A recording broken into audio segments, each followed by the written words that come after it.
consigo ter nem pra gastar. Eu já corri de vento em popa, mas agora com que roupa? Com que roupa? Eu vou pro samba que você me conquistou. Pouco mais de um ano depois de terminar a primeira Copa do Mundo, o Rio de Janeiro e o Brasil foram abençoados por uma divina estátua. No alto do Morro do Corcovado, o Cristo Redentor abriu os braços para iluminar a vida dos brasileiros.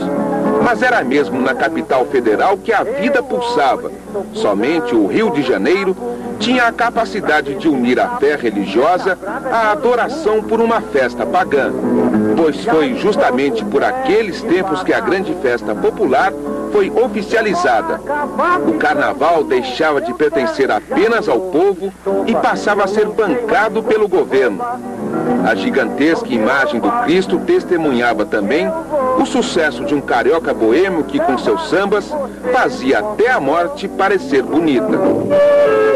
Quando eu morrer, não quero choro nem vela, quero uma fita amarela, gravada com nome. Mas o Brasil daquela época não era apenas aquele que vivia de frente para o mar. O interior escondido mostrava sua face através das páginas de muitos livros. Um deles, escrito por Gilberto Freire, foi Casa Grande e Senzala. Na obra, Freire valoriza o papel dos negros e mestiços na formação da cultura brasileira. E a cultura popular do Brasil foi enriquecida quando as barreiras do racismo começaram a cair. Foi assim também no futebol. Com um time composto por muitos negros, a seleção brasileira derrotou a uruguaia campeã do mundo por 2-1 em pleno estádio Centenário. Muito próximo da segunda Copa do Mundo, o profissionalismo invadiu o futebol brasileiro. A conservadora CBD lutou pela manutenção do amadorismo. Mas a maioria dos clubes se tornou profissional e criou a Federação Brasileira de Futebol.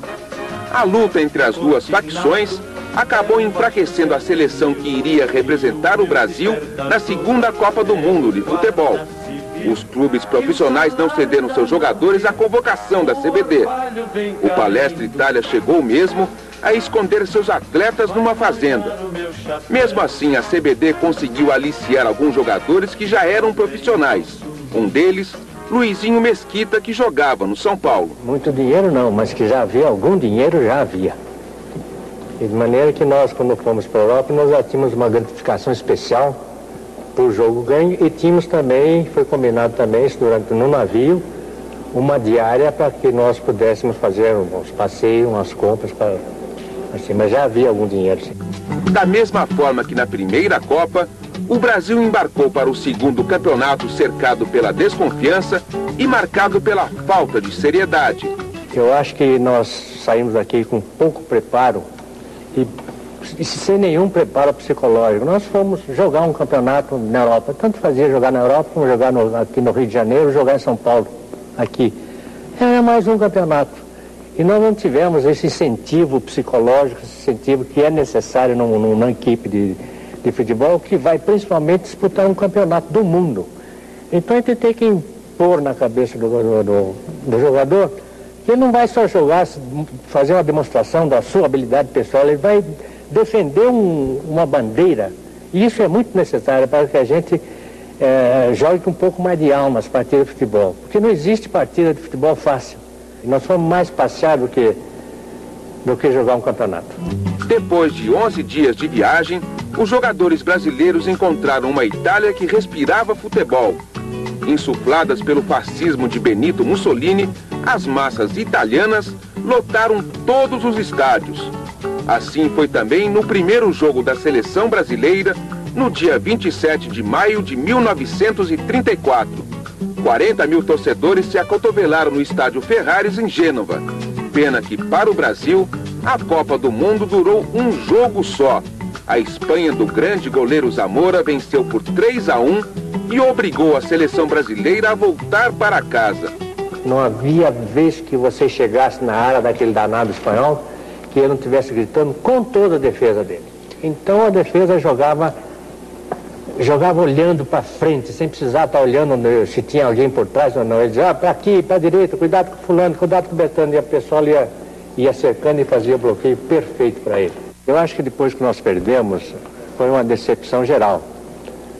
E o Luiz Vinhais, naturalmente, ele alegou alguma coisa convincente para a cúpula da nossa embaixada, da nossa excursão, e foi permitido, então, o desligamento da sua chefia como treinador, e ele, então, voltou para São Paulo. Eu não sei bem o motivo por que foi.